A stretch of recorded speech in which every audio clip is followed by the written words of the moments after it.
And he's joining me right now to talk the new show that is quite literally hysteria all around with on Peacock right now. Mr. Bruce Campbell joins us this morning. They use the term icon with your introduction a lot, and I agree with that.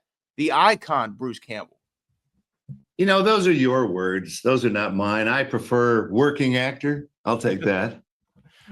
Working actor is right. Working actor is right. Look, this show, Hysteria, is so much fun. And I love that. Look, when you see maybe a trailer or a snippet from it, you think it's one thing. But when you watch the show, it really envelops you in this world. And I've heard you talk about how you are hesitant about taking on a horror project, given everything that you've done in your career. Sometimes you're hesitant about it. What was the difference for you here? Was it the script? Was it the story? What attracted you? Well, it's always going to be the script. As a geezer, I now know that the most important single thing in any project in the motion picture arts is the script. And they got me with the premise. I thought 80s rural Michigan, you know, I used to vacation in small towns in Michigan. I'm from Michigan. And in the 80s, that's where you want to throw a satanic panic. So I thought that was a pretty good premise. And in the 80s, you don't have cell phones. No one's texting. You're using pay phones. The cars are all boxy and have leaded gas. And, you know, I mean, it's really a fascinating time period. So that's what got me. And my character was much more of a two-dimensional character. He wasn't just my way or the highway. A lot of cops are written like that. Then you go home and beat your wife. You know, this is a guy who listens to teenagers. Like, hey, what's your problem? Is this real? Is this not? He doesn't falsely accuse people, and he's not brutal. So I don't know. It's a fun part. Well, yeah, I think that you're right when you talk about Chief Dandridge, and that's what stuck out to me is he's not, especially when you think of, okay, it's the 80s. We're going to have an 80s cop here in this small town during all this stuff. It is going to be very one note like you might see. But not only does he listen to them, he treats the kids with respect. He takes them at their word. And he really wants to see, look at what's real and what's not here. Because you're right.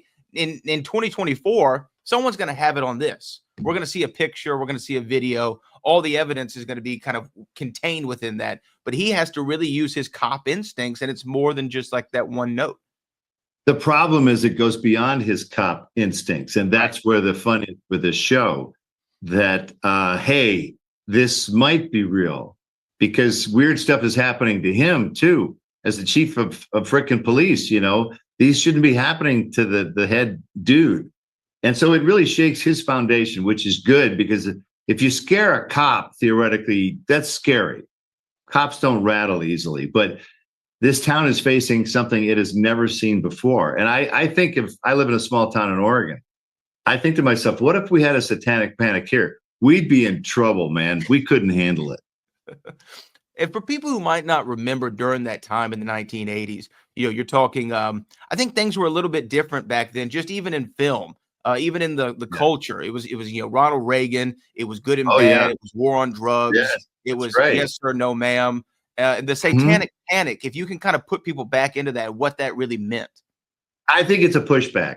I think people go, oh, you want me to be like this? Well, I'm going to be like this. And, you know, music really took it on the chin, because music is rebellious in its nature. From Johnny Cash was rebellious, you know, music is rebellious. And so I think it was kids going, oh, yeah, well, I'm going to AC/DC, Antichrist, Devil's Child, Kiss, Knights in Satan's Service. Yeah, look at us with the big tongues and the, you know, they look scary. They look so.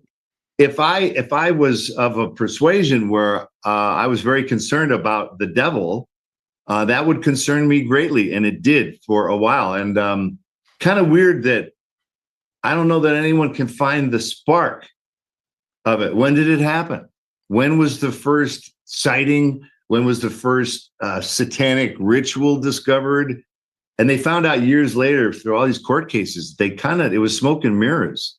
There wasn't any more than what normally happens. And there's always a certain amount of creepy society that does creepy stuff, but there was no special blip during that Satanic Panic.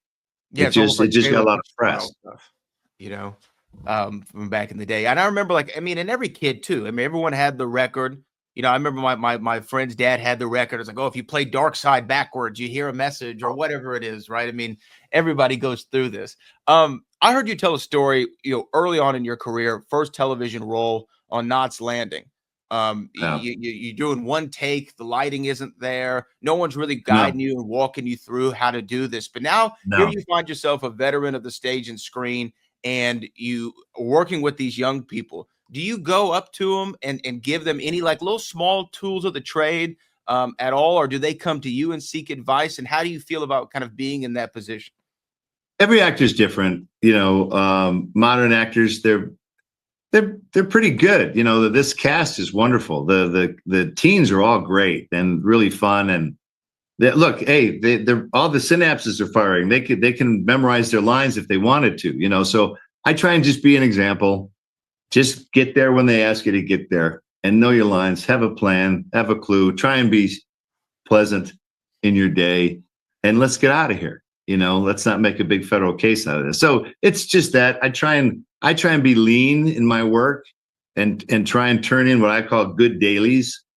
Even if it's over your shoulder, try and be as good as you were in the close up. It's just work ethic. It's like anything.